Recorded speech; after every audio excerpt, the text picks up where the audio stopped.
आप सभी को नमस्कार। एक छोटा सा प्रयास मेरी तरफ से आप सभी के लिए है। वैसे तो आप सभी अपनी अपनी तैयारी को पूरी गंभीरता से ले रहे हैं, परंतु फिर भी मेरी ओर से एक छोटी सी प्रश्नों की ये श्रृंखला है। इसमें कुल 20 प्रश्न है। मुझे पूरा विश्वास है कि आप इस श्रृंखला का लाभ अवश्य लेंगे। साथ ही साथ एक निवेदन मेरा है आपसे कि इस श्रृंखला को आप तभी इसका लाभ उठा पाएंगे जब आप न सिर्फ इस टेस्ट को देंगे बल्कि साथ ही साथ अपने अंक हमारे साथ ज़रूर साझा करेंगे। अंक साझा करने से आप इस प्लेटफॉर्म पर आपके जो प्रतिभागी अंक साझा करेंगे उससे आप अपना मूल्यांकन कर सकेंगे। तो स्व मूल्यांकन के लिए आवश्यक है कि आप अपने टेस्ट के जो अंक हैं वह सार्वजनिक करें, ताकि आपकी जो तैयारी है वह और भी मजबूत हो सके। कुल 39 सीटें ही हैं इसमें, तो आप सभी अवगत हैं और गलाकाट प्रतियोगिता है, तो प्लीज़ अपने अंक हमारे साथ ज़रूर साझा करिएगा। हम प्रारंभ कर रहे हैं आज की श्रृंखला। इसमें कुल 20 प्रश्न होंगे और इस 20 प्रश्नों का मूल्यांकन कर आप अपने जो तैयारी है उसको भांप सकते हैं। तो चलिए प्रारंभ करते हैं।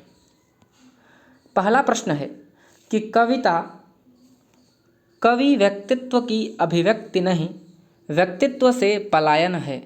कविता कवि व्यक्तित्व की अभिव्यक्ति नहीं, व्यक्तित्व से पलायन है। यह कथन किसका है? विकल्प दिए गए हैं: जॉर्ज लुकाच, कॉलरिज, I.A. रिचर्ड्स और T.S. इलियट। तो इसका सही उत्तर होगा कविता कवि व्यक्तित्व की अभिव्यक्ति नहीं, व्यक्तित्व से पलायन है। विकल्प डी, T.S. इलियट। दूसरा प्रश्न है कि रस न तो उत्पन्न होता है और न अनुमेय, वह सिर्फ व्यक्त होता है। वह सिर्फ क्या होता है? व्यक्त होता है। रस न तो उत्पन्न होता है और न अनुमेय, वह सिर्फ व्यक्त होता है। अगर व्यक्त को आप पकड़ लेंगे कीवर्ड, तो आप इस प्रश्न का उत्तर दे जाएंगे। यह मत किस आचार्य का है? और विकल्प दिए गए हैं: भट्ट लोल्लट, शंकुक, भट्ट नायक और अभिनव गुप्त। तो इसका सही उत्तर होगा जी हाँ, विकल्प डी, अभिनव गुप्त अभिव्यक्तिवाद। अगला प्रश्न आपके समक्ष उपस्थित है कि ज्ञानपीठ पुरस्कार प्राप्त रचनाकारों का सही अनुक्रम क्या है? ज्ञानपीठ पुरस्कार से जो सम्मानित हुए हैं रचनाकार, उनका सही अनुक्रम बताना है। विकल्प दिए गए हैं: कुंवर नारायण, निर्मल वर्मा, दिनकर अज्ञेय। बी, अज्ञेय, दिनकर, कुंवर नारायण, निर्मल वर्मा। सी, दिनकर अज्ञेय, निर्मल वर्मा, कुंवर नारायण। और डी, निर्मल वर्मा, कुंवर नारायण, अज्ञेय और दिनकर। इसका सही उत्तर हो जाएगा विकल्प सी, जी हाँ, दिनकर अज्ञेय, निर्मल वर्मा और कुंवर नारायण। चौथा प्रश्न आपके समक्ष उपस्थित है। स्थापना और तर्क से संबंधित प्रश्न भी मैंने इसमें संकलित किया है, क्योंकि अचंभित कर दिया था जवाहरलाल नेहरू विश्वविद्यालय की जो परीक्षा हुई थी 2020 में। पूरा का पूरा पैटर्न चेंज कर दिया और हमारे बहुत सारे साथी जो ऐसे थे जिन्होंने इस खंड की तैयारी नहीं की थी, तो इस बार मैं आशान्वित हूं कि आप इस खंड पर पूरी तरह तन्मयता के साथ लगे हुए होंगे। और दृष्टि नेट JRF की पुस्तक बहुत ही इस बार अचूक शामिल आपकी परीक्षा में बहुत इंपॉर्टेंट बुक लिस्ट में ये शामिल होगा। जो दृष्टि की नई पुस्तक आई है नेट JRF की, तो आप अगर नहीं लिया है आपने तो वो ज़रूर ले लेंगे। तो बहरहाल बढ़ते हैं प्रश्न पर। प्रश्न है कि स्थापना है कि साहित्य जनता की अभिजात्य चित्तवृत्तियों का प्रतिबिंब है। साहित्य जनता की अभिजात्य चित्तवृत्तियों का प्रतिबिंब है। और तर्क दिए गए हैं क्योंकि साहित्य में अभिव्यक्त भाव और विचार जन सामान्य की धरोहर नहीं होते। आपको सही कूट का चुनाव करना है। कूट दिए गए हैं: ए सही, आर गलत, ए गलत, आर सही, ए और आर दोनों सही और ए और आर दोनों गलत। सही उत्तर होगा विकल्प डी, ए और आर दोनों गलत। अगला प्रश्न आपके समक्ष उपस्थित है कि सारिका पत्रिका का संपादन इनमें से किसने नहीं किया? कीवर्ड है नहीं। सारिका पत्रिका का संपादन इनमें से किसने नहीं किया? विकल्प आपके समक्ष उपस्थित है। चंद्रगुप्त विद्यालंकार, मोहन राकेश, राजेंद्र यादव और कमलेश्वर। तो सही उत्तर होगा विकल्प सी। अगला प्रश्न है कि नई कविता में मुक्तिबोध की स्थिति वही है जो छायावाद में निराला की थी। ध्यान से कथन को पढ़ना है कि नई कविता में मुक्तिबोध की स्थिति वही है जो छायावाद में निराला की थी। उपर्युक्त कथन किस विद्वान का है? विकल्प दिए गए हैं रामविलास शर्मा, विजयदेव नारायण शाही, डॉक्टर नामवर सिंह और डॉक्टर नगेंद्र। तो इसका सही उत्तर हो जाएगा विकल्प सी, नामवर सिंह। अगला प्रश्न है और यह भी स्थापना और तर्क से संबंधित प्रश्न आपके समक्ष उपस्थित है। तर्क है, स्थापना है कि आधुनिकता परंपरा का विलोम नहीं, क्योंकि यह प्राचीन एवं नवीन के द्वंद्व का परिणाम है। आधुनिकता जो है परंपरा का विलोम नहीं, यह प्राचीनता और नवीनता के द्वंद्व का परिणाम है। यह स्थापना है और उसके आधार पर तर्क है, क्योंकि आधुनिकता ने मानव ज्ञान को निरंतरता और नूतनता प्रदान की है, संस्कृति को गतिशीलता दी है। कूट दिए गए हैं, ए सही आर गलत, बी ए गलत आर सही, सी दोनों सही और डी दोनों गलत। सही उत्तर होगा विकल्प सी, ए और आर दोनों सही। अगला प्रश्न आपके समक्ष उपस्थित है कि आदिकाल के निम्नलिखित रचनाकारों का सही अनुक्रम है।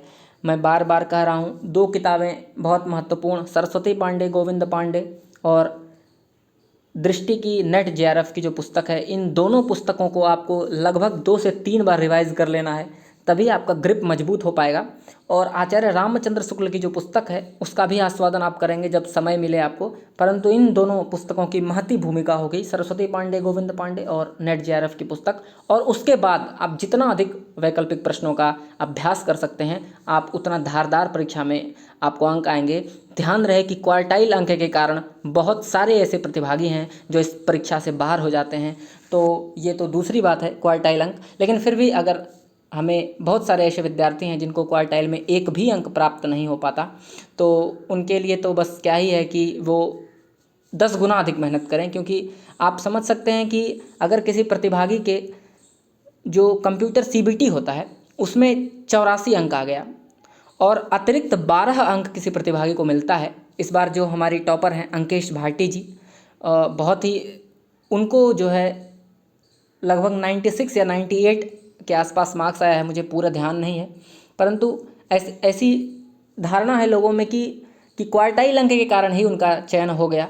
तो आप इस बहकावे में ना आवें।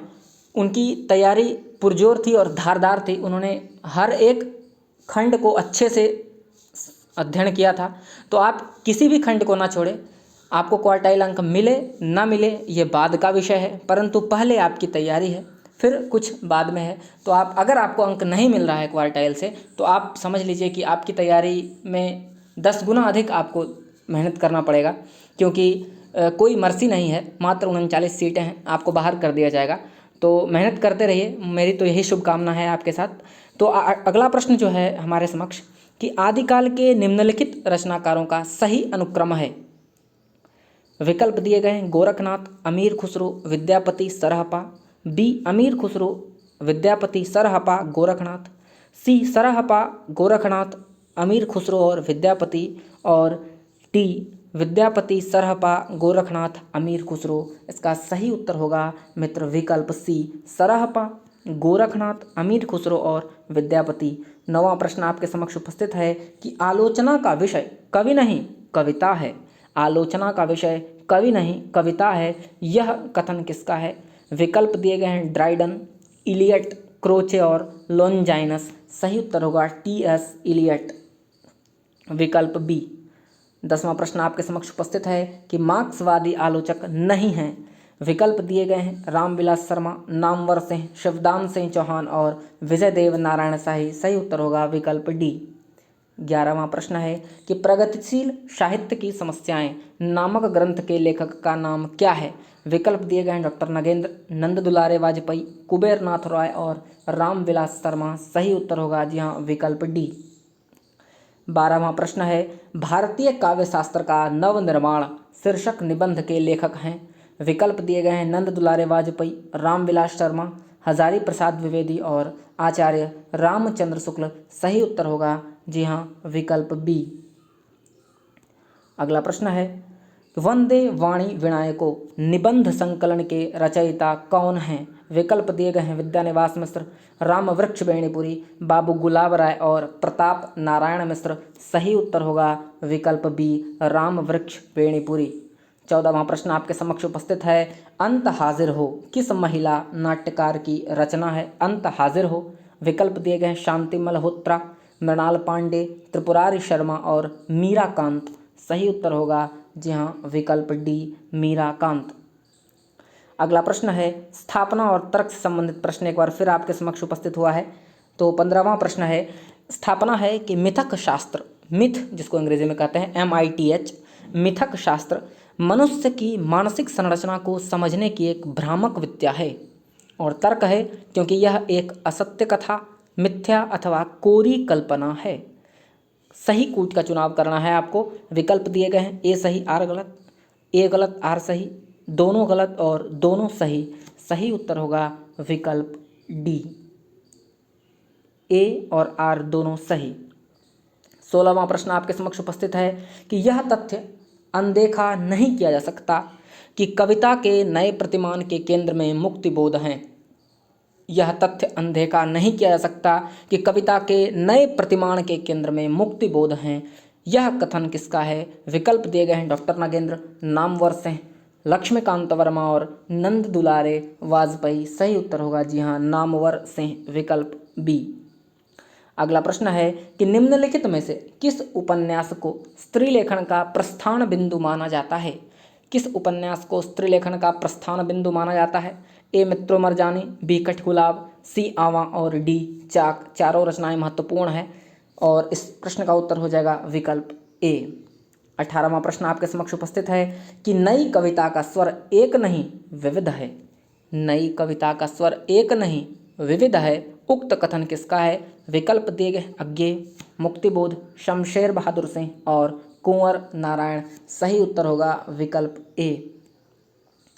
19वां प्रश्न आपके समक्ष उपस्थित है कि हिंदी में ऋतु संहार के रचयिता हैं। हिंदी में ऋतु संहार के रचयिता हैं। विकल्प दिए गए हैं भारतेंदु हरिश्चंद्र, ठाकुर जगमोहन सिंह, श्रीधर पाठक और गुरु भक्त सिंह। सही उत्तर होगा विकल्प सी। और अंतिम प्रश्न जिसका जवाब आप टिप्पणी बॉक्स में अवश्य दें, अधर मधुरता कठिनता कूच तीक्ष्णता त्योर रस कवित्व परिपक्वता जाने रसिक न और। उक्त दोहे द्वारा किस आचार्य कवि ने काव्य रसिक को परिभाषित किया? विकल्प दिए गए हैं चिंतामणि, भिखारीदास, जसवंत सिंह और बेनी प्रवीण। इस प्रश्न का उत्तर और प्राप्त किए गए प्राप्तांक आप हमारे टिप्पणी बॉक्स में ज़रूर लिखें, तभी इस श्रृंखला को मुझे भी आत्मविश्वास आएगा कि आप मेरा साथ दे रहे हैं और अपने तैयारी को लेकर गंभीर हैं। तो आज के लिए मित्र इतना ही, शुभकामनाएं। ज़रूर मिलेंगे और आप टिप्पणी बॉक्स में ज़रूर लिखिए। धन्यवाद।